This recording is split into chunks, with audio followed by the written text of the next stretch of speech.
Natalie knew better than anyone that both she and her sister had been reborn.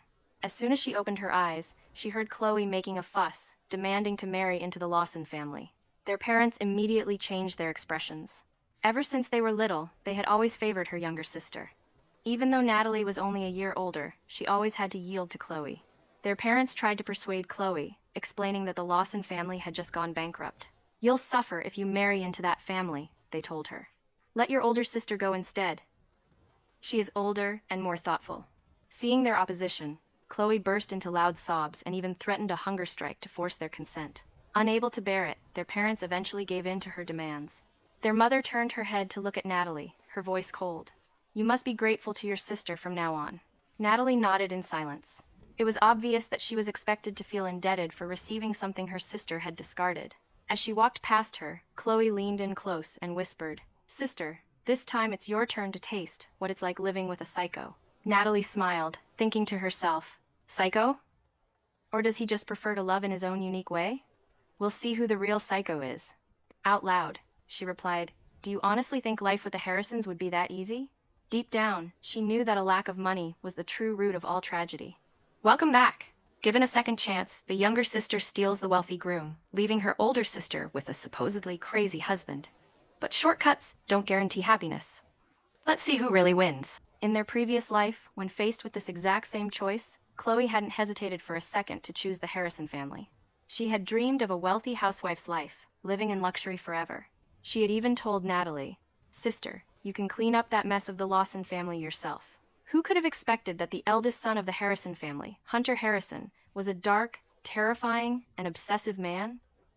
On their very wedding day, he had warned Chloe not to even think about running away, demanding she obediently play the role of the Harrison family's young mistress. Later, she even witnessed him self-harming in his study with her own eyes. Terrified, Chloe tried to escape but was dragged back by bodyguards and placed under house arrest. Ultimately, unable to take it anymore, she had an affair and ran away with her lover. As a result, Hunter tracked her down and divorced her. From then on, her reputation was in ruins, and she became the laughingstock of high society. Meanwhile, thanks to the support of her husband, Liam Lawson, Natalie built her career step by step, becoming an outstanding businesswoman. Liam always said that modern women should create their own value and shouldn't live dependent on men. "As long as you want it, Natalie, I will always stand behind you and silently support you," he would say. Because of those words, he was praised by everyone as the model husband of a new era, while Natalie became the object of admiration among wealthy wives. However, those good days didn't last long. At a family banquet, Chloe lured Natalie to her room and set it on fire, intending to perish together. In her final moments, Chloe frantically grabbed Natalie's legs, her face twisted with jealousy. "Natalie, since we were kids, I've always been better than you at everything. What gives you the right to have a better life than me now? Even if I die, I'm dragging you down with me." The burning heat of the flames still made Natalie ache every time she recalled it. In this life, looking at Chloe's smug demeanor, Natalie could only shake her head helplessly. Without her, what made Chloe think she could help the Lawson family bounce back? Natalie's wedding took place one day before Chloe's. During the wedding preparations, Chloe constantly bragged to Natalie about how incredibly well Liam Lawson treated her. Every single day, he was attentive, caring, and gently kept her company, whereas Hunter Harrison hadn't even shown up to see Natalie once. Every time she heard those words, Natalie just smiled. The Lawson family was bankrupt. Besides treating Chloe well, what else could he possibly do? When a man wants to love you, you are the moon in the sky. But when he no longer wants you, you are nothing but the dirt beneath his feet. The Harrison family was much more practical. In just a few days, they sent over countless betrothal gifts. Under Natalie's firm insistence, her parents reluctantly allowed a portion of those gifts to become her dowry. Her marriage to the Harrison family was something her parents had begged for, with the goal of helping her do business more smoothly. On the other hand, the marriage with the Lawson family was simply due to an engagement arranged between the two families since childhood. Before their bankruptcy, the Lawson family had been of equal social standing with them, but now, they had nothing. Natalie's father didn't want to get a reputation for being an opportunist, so he reluctantly kept the engagement intact. On the wedding day, Natalie finally met Hunter. He had a high, straight nose bridge and wore delicate, gold-rimmed glasses, exuding a sharp, cold aura. No matter how she looked at him, he didn't seem like the type of person who would self-harm. When the officiant announced that the groom could kiss the bride, Natalie hadn't even had time to react and instinctively took a step back. But the arm wrapped around her waist suddenly tightened, forcing her against his chest. His cold lips pressed down on hers without hesitation. That evening, he sat on the sofa with his tie loosened and the top 2 buttons of his dress shirt undone, revealing his firm chest. Only then did Natalie truly sense a hint of his dark, obsessive aura. Suddenly, he reached out and grabbed her chin, leaning down to look straight into her eyes, his gaze darkening a few degrees. This marriage is something your family begged for. Now that we are married, put away any improper thoughts you might have. I will give you $3 million a month. You just need to play the role of the perfect young mistress of the Harrison family in front of outsiders. You don't need to worry about anything else. I don't like people coveting what belongs to me. If you aren't obedient, I can't guarantee what I might do. Wait a minute, a full $3 million every month? So what if he's a bit of an obsessive psycho? Did he do anything wrong? Natalie thought to herself, though she didn't say anything out loud. Before he could even finish speaking, Natalie pulled hard on his tie and took the initiative to kiss him on the lips.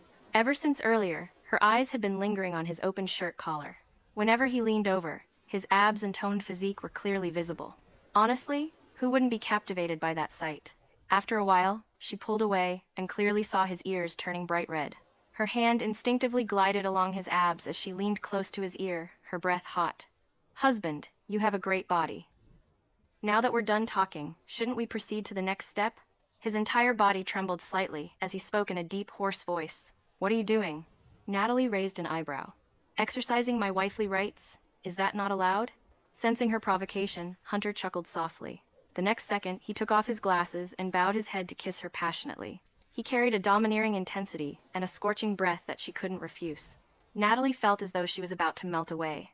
Hunter tried to keep a stern face, but his ears had long since betrayed him. Before drifting off to sleep, Natalie finally had to admit that the difference in physical stamina between men and women was truly enormous. She was exhausted to the point of collapse, yet he still had plenty of energy left. When she woke up the next day, it was already afternoon. A tube of ointment was placed beside the bed, most likely prepared by Hunter. It seemed he had a bit of a conscience after all. After taking a shower, she went downstairs to eat. The butler handed her a supplementary credit card from the young master. Holding so much money without having to do anything, Natalie actually felt a slight twinge of guilt. In her previous life, after marrying Liam Lawson, she had been taken to live in a shabby rented house. They told her she needed to be frugal and manage the household, yet they squandered money recklessly themselves. It wasn't long before the dowry she had brought with her was completely wasted by them. By now, Chloe must have officially entered the Lawson household. Their parents had told Natalie she didn't need to attend the wedding. She wondered how Chloe was feeling right now, having to face that den of wolves in that house. Thinking about this, Natalie felt even more that she should take the opportunity to win over her sugar daddy, Hunter, even more. In the days that followed, whenever he ate, she would eagerly serve him his food. When he was tired, Natalie would give him a massage. When he wanted to take a shower, she would immediately go and prepare the hot water. At first, Hunter wasn't quite used to it. "I can do these things myself," he said. "How could I let you?" Natalie replied. "Didn't you tell me to fulfill my role as the young mistress of the Harrison family? A husband works hard, so it's only natural for his wife to take good care of him." In truth, holding on to so much money without having to do anything made her feel a little guilty. Hunter didn't reply, his expression remaining as cold as usual, but she caught the corners of his lips curling up ever so slightly for a fleeting moment. She also frequently brought lunch to his company.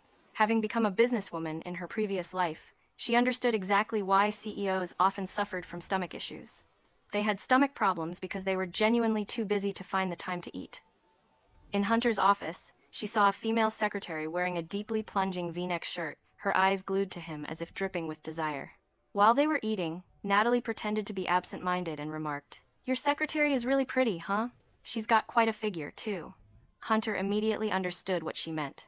Without even glancing at her, he replied flatly, "Don't cause trouble over nothing." Natalie secretly rolled her eyes at him. However, the next time she visited the company, she discovered that the person by his side had been replaced by a male secretary. Word had it that the female secretary had been transferred to another department to work for a different director. Well, Natalie thought. It turns out he's the type who is cold on the outside but warm on the inside, tough-talking but soft-hearted. Natalie had initially thought that the relationship between her and Hunter would only get better. Unexpectedly, he suddenly started avoiding her. Every night, he would use work as an excuse and just sleep in his study. Before, they used to eat breakfast together, but now she barely even saw his face. No matter how dense she was, she knew he was avoiding her on purpose. Today, she had planned to stay home and wait for him to return so she could ask him to clarify things, but she received a text message inviting her to an afternoon tea party with some friends. Upon arriving, she found that Chloe was also there. In the past, Chloe would always be covered in sparkling jewelry, but today, she wasn't wearing a single piece. The handbag she was holding was still a model from last year. It seemed that she had already coughed up quite a bit of money at the Lawson house.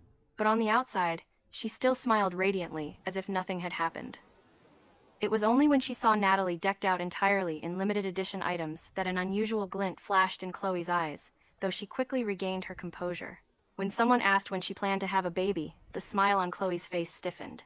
"My husband said there's no rush. He can't bear to let me become a mother at such a young age, so we'll think about it in a few years," she explained. Everyone immediately praised Liam as a rare and precious husband. Looking at Chloe's expression, Natalie knew that she had already realized the problem. Liam might not be in a hurry, but the one who would be anxious later on would definitely be her. Seeing Natalie unable to hold back a chuckle, Chloe glared at her aggressively. Her gaze swept over a red mark on Natalie's wrist, and she instantly broke into a smug smile. "Sister, what happened to your wrist? I heard Hunter has a terrible temper. You weren't beaten by him, were you?" Natalie looked down at her wrist. This red mark was indeed caused by Hunter, but it wasn't from being hit, it was from being tied up with his tie. Hunter was truly a wild beast. Recalling the scene from that day, her face involuntarily flushed hot. Chloe became even more gloating, intentionally throwing out mocking remarks. "Sister, a marriage without love is truly pitiful." After the gathering, Liam personally drove over to pick Chloe up. The people around them once again gasped in admiration and envy. Natalie had called her family's driver to pick her up, but to her surprise, the person who arrived was Hunter. As soon as she stepped out of the cafe, she saw him sitting in the car, waiting for her. When their eyes met, she instinctively walked faster. Suddenly, Chloe stuck her foot out to block the way, causing Natalie to almost trip and fall. Fortunately, a nearby waiter was quick to catch her. "Thank you so much," Natalie breathed. Natalie whispered softly, but as she looked up, she saw Hunter opening the car door and stepping out. His icy, sharp gaze was fixed intensely on the hand resting on her shoulder. He strode over, checked to see if she was hurt, and then, without a word, pulled her straight toward the car. Perhaps his presence was so intimidating that no one dared to utter a single word. There were only sympathetic glances silently following her. Chloe softly whispered something. Based on her lip movements, Natalie knew she was saying, "Good luck, sister." In the car, Hunter didn't do anything. He just drove in silence for the entire ride without saying a word. His expression gradually softened, no longer as cold as before. Natalie thought to herself, "Huh? He actually managed to soothe his own jealousy just like that?" Upon arriving home, he prepared to go to the study as he always did. Natalie couldn't help but ask, "Are you still not sleeping in the master bedroom tonight?" Hunter paused, and their eyes met. Adults clearly understood the underlying meaning in that question. He stepped closer to her, suddenly tightening his grip on her waist and pulling her flush against his chest. The corners of his mouth curled into a dangerous yet mesmerizing smile. "Aren't you afraid of me?" Natalie raised an eyebrow, kissing his hand. "Why should I be?" "Let's try something new this time." Hunter froze, the restraint in his eyes completely vanishing. "Natalie, don't go begging for mercy later," he warned. Saying that, his hand slowly slid down her shoulder, his voice cold. "Where did he touch you earlier? Here or here?" Following that, he bit down on her shoulder. A soft moan escaped her lips, and Hunter immediately bowed his head, swallowing the sound with a deep kiss. The kiss was scorching, as if by magic, making her completely drift into unconsciousness. She could only hold on to him tightly. In the middle of the night, she felt someone gently caressing her cheek. "Natalie, you teased me first," he murmured. "I won't hold back anymore. Don't think about escaping from me ever again." In the days that followed, Hunter spent more and more time at home. In the evening, he stopped going to the study and insisted on holding her while they slept every night. In her past life, through Chloe's accounts, she knew that Hunter's study contained many tools for self-harm. Now, she only hoped he could stay away from that room. While sleeping, he would unconsciously bury his head in her chest, his voice dreamy. "Wife, love me a little more." It was completely different from his cold, tough demeanor during the day. Butler Wang told her that in the past, Hunter had to take a lot of sleeping pills every night just to doze off. But since sleeping with her, he hadn't taken a single one. Knowing she could help him truly made her happy. Whenever he went to work, she wasn't idle either. Relying on the memories from her past life, She used the money he gave her, along with the dowry she brought from her maiden family, to invest in a few potential funds and stocks. In just a short time, she had earned a decent profit. Butler Wang, who had been with the Harrison family for many years, knew a lot of things no one else did. He recounted to her that when Hunter was 10, he had been kidnapped by traffickers. At that time, the Harrison family had tried their best to search for him, but no matter how hard they tried, there were no results. Eventually, they had to give up. After that, they went to an orphanage, adopted another boy, and named him Theo. No one expected that 3 years later, Hunter would return on his own. That day, his body was covered in wounds, mud, and dried blood matted into his clothes. His eyes were hollow, his hair disheveled. The servants in the house thought he was a beggar, and even chased him away with brooms. In the end, it was Butler Wang who recognized him and rushed him to the hospital. And what about Hunter's parents? They were happily attending Theo's parent-teacher conference. When they heard the news that their biological son had returned, they didn't immediately rush to show concern. Instead, they went to Theo to reassure him. "Don't worry, even though your brother has returned, it won't affect your position in our hearts." Where were his parents? To them, Theo was their most perfect son. Hunter heard all those words from inside his hospital room. Ever since he returned, he was no longer the cheerful boy he used to be. He withdrew into himself, becoming quiet and aloof. No one knew how he had lived during those 3 years. His parents didn't take their son to psychological counseling. They only knew how to blame him for changing, for no longer being as close to them as before, and for not knowing how to make them happy, like Theo did. After that, they devoted all their love to their adopted son.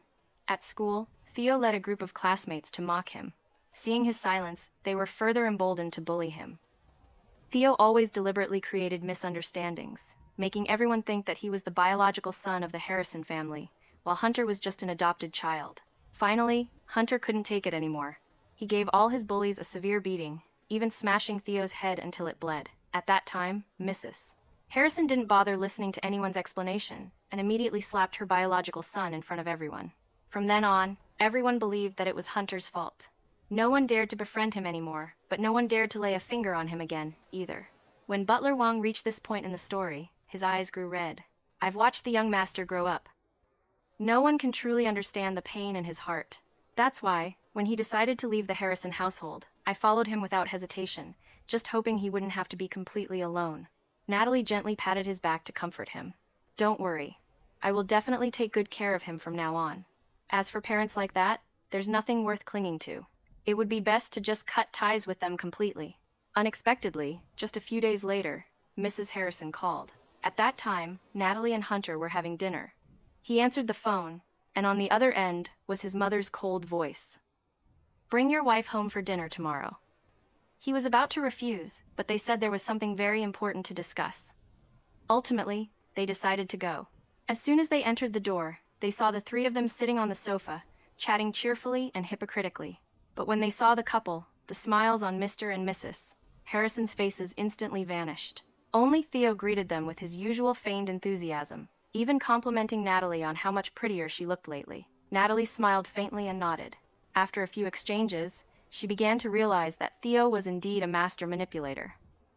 His mouth was full of warm, sweet words, but his eyes were filled with calculation and deceit. It was obvious he was trying to pull her to his side, wanting her to stand against Hunter.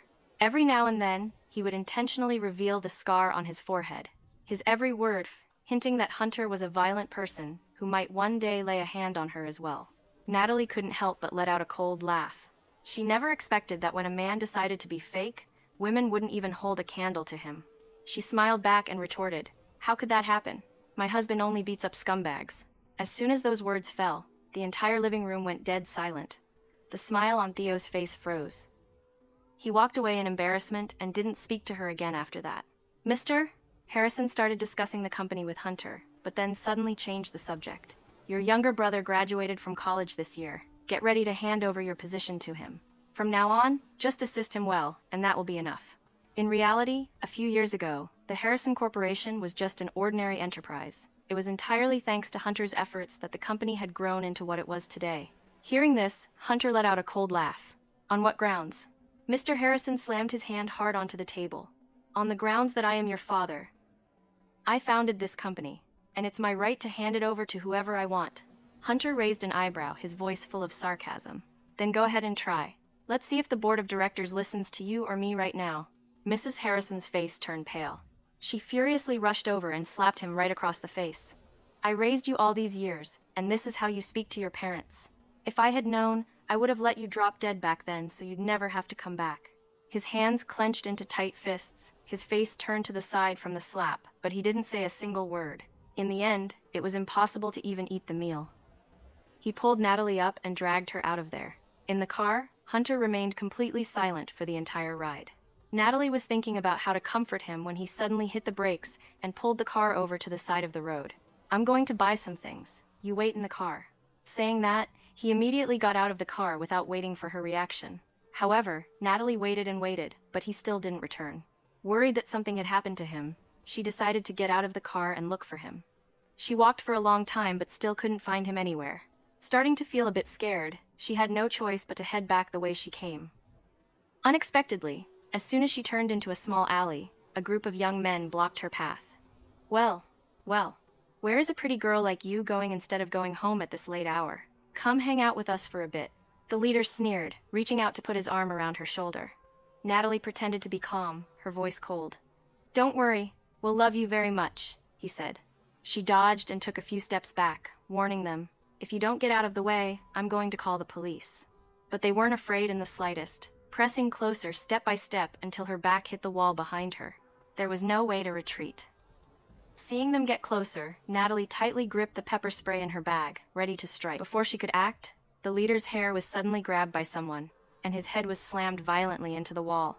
With a loud thwack, fresh blood immediately gushed out. He clutched his head, screaming miserably. Natalie looked up. It was indeed Hunter. His eyes were bloodshot, filled with murderous intent.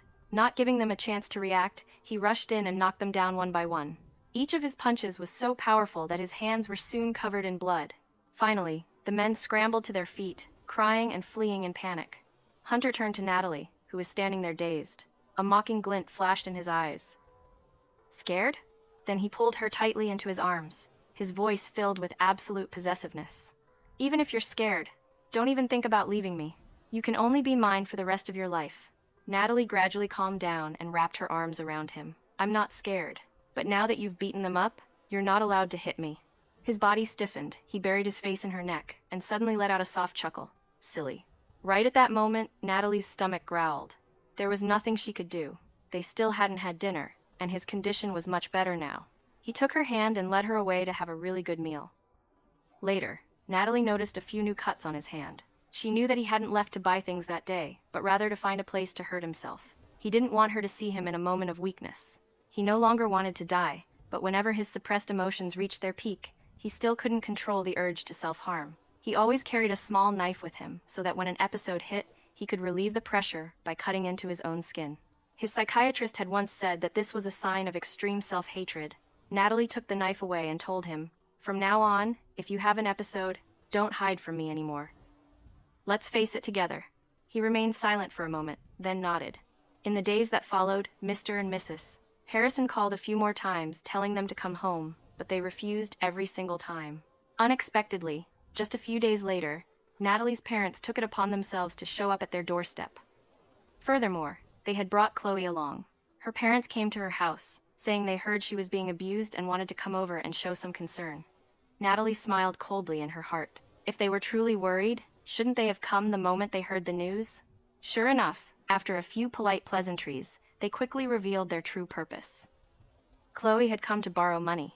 Calculating the time, the money Chloe had brought with her when she married into the Lawson family must have been completely drained by them. That entire family only knew how to suck her dry until she had no way out, forcing her to come to Natalie. But of course, Chloe didn't say that outright. She just put on a fake smile and said that her business was expanding and needed more capital, so she wanted to borrow money from Natalie. Natalie flatly refused. Chloe's face instantly darkened. You have so much money, you won't even have a chance to spend it anyway. Your husband doesn't even let you go out. You might as well let me borrow it. I'm going to become a strong businesswoman in the future. Chloe narrowed her eyes, her tone dripping with malice. Don't forget, sister, if your husband goes crazy in the future, you'll only be able to rely on your maiden family. You aren't planning on cutting ties with us right now, are you? Natalie burst out laughing, her tone light but full of mockery. Cutting ties? Do you even have any shame left? I thought you didn't need this relationship a long time ago. Chloe was so furious that her entire body trembled. She raised her hand and pointed at Natalie, but for a moment, she couldn't utter a single word. Their father's face darkened, and his voice turned cold. "Natalie? Are you refusing to even listen to your own parents?" Natalie smirked, her tone calm yet resolute. "I'm sorry, but I haven't wanted to listen for a long time now." Enraged, her father raised his hand to strike her, but was immediately stopped by the Harrison family's bodyguards. Natalie decisively gave the order to see the guests out. The bodyguards quickly ushered the three of them out of the house. Chloe still wanted to stand at the door and hurl curses, but their parents, feeling humiliated, quickly dragged her away. It was the first time in her life that Natalie had dared to defy her parents. She understood now that enduring humiliation would only result in being trampled upon, not respected. Hunter walked down from upstairs and embraced her from behind. "I heard everything. They made you angry. Do you want me to help you deal with them?" Natalie gently shook her head. "Wicked people will naturally be punished by heaven." Not long after, her mother called again. As soon as she opened her mouth, a torrent of scolding and insults poured out. "If you don't help Chloe, then consider our ties severed." Natalie replied nonchalantly, "Fine. That's exactly what I've been hoping for." Then she hung up the phone and directly blocked the number. Sometime later, at a banquet, Natalie ran into Chloe again. She looked radiant, and upon seeing Natalie, her smile became even more arrogant. "Did you think I wouldn't succeed if you didn't help me? This time, my husband helped me secure an investment from CEO Cole. Very soon, the Lawson family will return to its golden age." Natalie didn't say anything, only turning her head to look at Liam Lawson. There was an unconcealable look of smugness on his face, though he still tried to act humble. "As long as I can help Chloe, anything I do is worth it." Natalie curled her lips into a faint smile. There were people who played fake for so long that they actually convinced themselves they were truly that good. Liam took Chloe's hand to leave. "CEO Cole is over there. Let's go over and thank him." Before leaving, Chloe intentionally gave Natalie a defiant glare and whispered, "Whatever you can do, I can do too." Natalie simply watched her quietly, thinking to herself. In her previous life, she had also received an investment from CEO Cole. But by then, she had fully understood exactly what kind of person Liam was. He didn't have what it took to secure such a massive investment on his own merit. Therefore, she had been on her guard early on. Because in this world, there is no such thing as a free lunch, and sometimes the price to be paid is something one can never bear. Hunter walked over and grasped her hand, his eyes filled with concern. "What's wrong?" Natalie gently shook her head and smiled. "It's nothing. This was all Chloe's choice." As for Natalie, she only needed to keep walking her own path. The banquet lasted until very late in the night. Most of the guests chose to stay at the hotel for the night before leaving, and Natalie and Hunter were no exception. The next morning, as Natalie left her room and headed downstairs for breakfast, she suddenly heard Chloe's voice echoing from inside one of the rooms. "Liam Lawson, you bastard. Just to get the investment, you dared to play dirty and force me to sleep with CEO Cole. You're completely useless, offering up your own wife to someone else. Are you even a man?" A sharp slap rang out. Chloe had slapped him. But immediately, Liam swung his hand back, striking her and pushing her to the ground. He laughed coldly. "What do you think people invested in you for? Wasn't it because you couldn't borrow any money? If there were another way, do you think I would want to do this? You'd better just obediently keep your mouth shut. They are holding on to a lot of photos of you. If those get out, even I won't be able to help you." After saying that, he turned and left, leaving Chloe sitting in despair on the floor. At that moment, she suddenly looked up and saw Natalie. Her eyes filled with resentment, she lunged forward, wanting to grab her. "Why did you know about this and not warn me beforehand?" Natalie calmly dodged her, her tone indifferent. "Wasn't this your choice?" Chloe fell to the ground and suddenly burst out laughing. "So in your past life, you experienced the exact same thing as me, right? You're just as filthy as I am. Who is better than who? Who is nobler? We're both dirty, we're both dirty." She kept repeating it endlessly, as if pulling Natalie down into the same mud with her would make her feel better. But the next second, Natalie's answer caused her to completely collapse. "I didn't, Chloe." Chloe's eyes widened in disbelief. "Impossible! In that situation, how could a woman like you possibly escape?" Natalie smiled faintly. "Because I was more ruthless than them." In her past life, Liam Lawson had gotten Natalie drunk and brought her into Cole's room. But they hadn't expected that her alcohol tolerance had been trained through countless banquets. She wasn't drunk at all. Furthermore, she had been on guard from the very beginning. As soon as she entered the room, she had turned on the voice recorder on her phone. When Cole tried to force himself on her, she struggled fiercely. Liam stood right outside the door, but just crossed his arms and watched, not intervening at all. Cole thought she was already prey in his hands and held nothing back, his mouth spewing nothing but filthy words. Natalie didn't hesitate. She grabbed a wine bottle on the table and smashed it hard over his head. The glass shattered into pieces. She held a sharp shard of glass tightly against his neck, her voice icy. "Take one more step, and I'll kill you right here." Cole threatened that if she killed him, her life would be over too. Natalie laughed. "Then we'll die together." At that moment, she could clearly see his panic. He didn't dare to gamble his own life, so he had to let her leave. Natalie looked straight into Chloe's eyes. "As for why I still allowed Liam to bring me into a stranger's room even though I suspected him? Because I needed that investment. I needed something to use against Cole, to force him to hand over the money. At that time, I had no way out. It was a gamble with my own life, and I won." Thanks to the voice recording, Cole was blackmailed by her, and ultimately had to invest money into the company. From then on, her career gradually got on track. Chloe didn't have the courage to leave, nor did she have a way to escape. Therefore, she could only be coerced time and time again, completely at the mercy of others. But in this world, secrets always have a way of getting out. It wasn't long before her bad reputation spread everywhere. Everyone gossiped behind her back, whispering about the affairs between her and Cole. Natalie's parents were ultimately completely disappointed in her. They felt that her behavior had made them lose face in front of their friends and acquaintances. Since people are naturally driven by their own interests, they gradually distanced themselves from Chloe, no longer protecting her, and instead began looking for ways to curry favor with Natalie. Meanwhile, the relationship between Natalie and Hunter grew stronger by the day. He even publicly announced that he would transfer half of his company's shares to her. As soon as work was done, he would immediately head home, skipping all banquets and social gatherings. There were no other women by his side. Toward everyone else, he remained cold and kept his distance. Only when he saw Natalie would his eyes brim with tenderness. Natalie once again became the object of envy for countless people. Everyone wanted to learn her secret to keeping her husband, asking her what tricks she used to make a man like Hunter so wholeheartedly devoted to her. A month later, Natalie and Hunter attended an industry summit and unexpectedly ran into Chloe and Liam Lawson again. By now, she had lost all her initial arrogance. Her face was haggard, and the thick layer of makeup still couldn't hide her bruises. The people around them whispered, gossiped, and mocked her. But she still pretended to be calm, trying to strike up conversations with others. However, when she saw Natalie, she acted as if they didn't know each other, brushing right past her like a complete stranger. Natalie didn't bother to say hello, either. But unexpectedly, Chloe slipped a drug into Natalie's water and arranged for someone to distract Hunter and lead him away. As Natalie began to lose consciousness, Chloe took her up to a room on the second floor. Her hate-filled voice echoed in Natalie's ears. "Natalie, don't blame me. Why is it that in both lifetimes, all the good things fall into your hands, while I am left to bear all the suffering?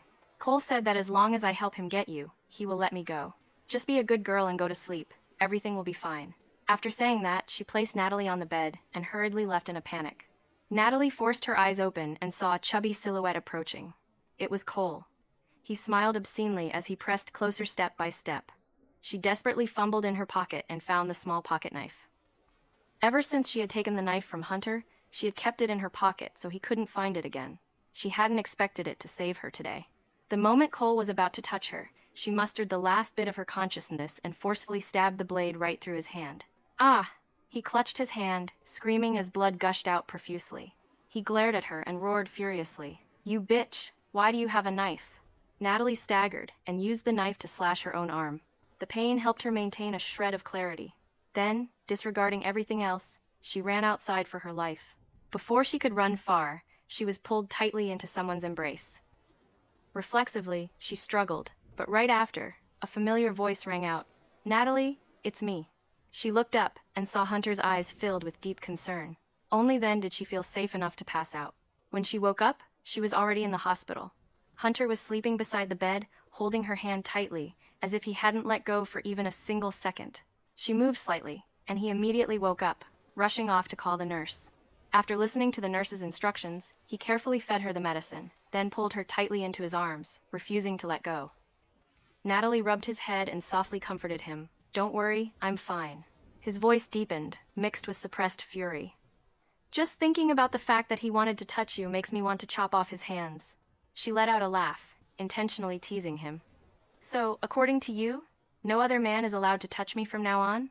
He nodded seriously. "Of course, Natalie is mine alone." After saying that, Hunter tightened his embrace, holding her even closer. Natalie suddenly remembered something and deliberately teased him further. But back at the summit, you shook hands with some other women. Shouldn't I be angry about that too? At first, she was just joking around, but she didn't expect him to nod seriously. That's true. Then you should chop off my hands, Natalie, as punishment. Saying that, he actually brought the knife right in front of her. Seeing that she didn't make a move, a look of grievance suddenly appeared in his eyes. Natalie, aren't you going to chop them off? Is it because you don't like me? So even if I touch someone else, you don't even care? Not knowing whether to laugh or cry, she shook her head and sighed. You crazy fool. The next day, she heard from the bodyguards that after discovering she was missing, Hunter had gone completely crazy searching for her, causing such a huge scene that the summit was almost canned. Finally, when he found her in the room on the second floor, Chloe had tried to stop him, but he kicked her far out of the way. Immediately after bringing Natalie to the hospital, Hunter ordered his bodyguards to give those three the beating of a lifetime. If the summit organizers hadn't stepped in to intervene, things would likely have been much worse. Chloe was also admitted to the same hospital as her. After recovering, Natalie stopped by her hospital room once. Chloe was lying on the bed, unable to sit up. She looked at Natalie with eyes full of hatred. Are you happy now, seeing me like this? Natalie calmly sat down in the chair opposite her. This is all retribution that you brought upon yourself. Chloe burst out laughing, her laughter becoming increasingly frantic and bitter. I don't understand. We have the exact same background, the same family, the same parents. So why is it that whatever you choose, you succeed, while I fail so miserably?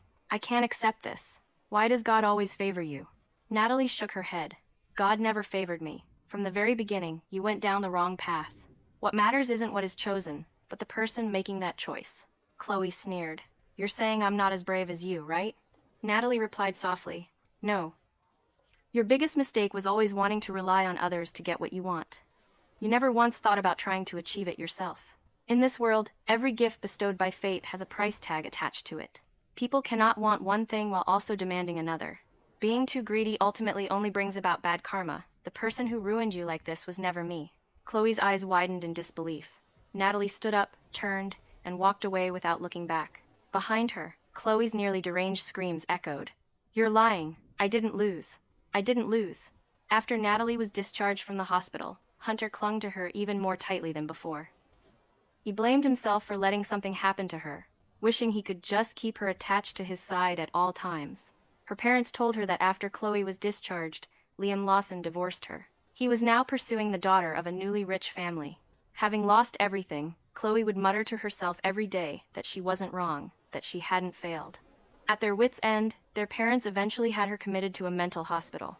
As for Cole, Hunter naturally didn't let him off the hook. Within a month, his company went bankrupt, plunging him into massive debt. He had to hide in the shadows, living like a rat. But the story didn't end there. Ultimately, Cole was arrested for robbery and manslaughter, destined to spend the rest of his life in prison. One day, Natalie saw the news about Chloe in the paper. Somehow, she had managed to escape from the mental hospital, crashed Lawson's wedding, and stabbed him to death on the spot with a knife. When her parents called her, crying and even threatening a hunger strike to force her to listen to them and fix things, Natalie merely gave a few cold, perfunctory replies and hung up. They had raised her, so she would naturally repay them financially. But if they expected care and love from her, she was afraid they would be disappointed. After all, from childhood to adulthood, she had never received those things from them. That winter, Natalie found out she was pregnant. When he heard the news, Hunter was so overjoyed that he practically jumped into the air. Unsure if he was even allowed to touch her, he hesitated until Natalie finally took the initiative to hug him first. Only then did he happily pick her up and spin her around in the air like a child.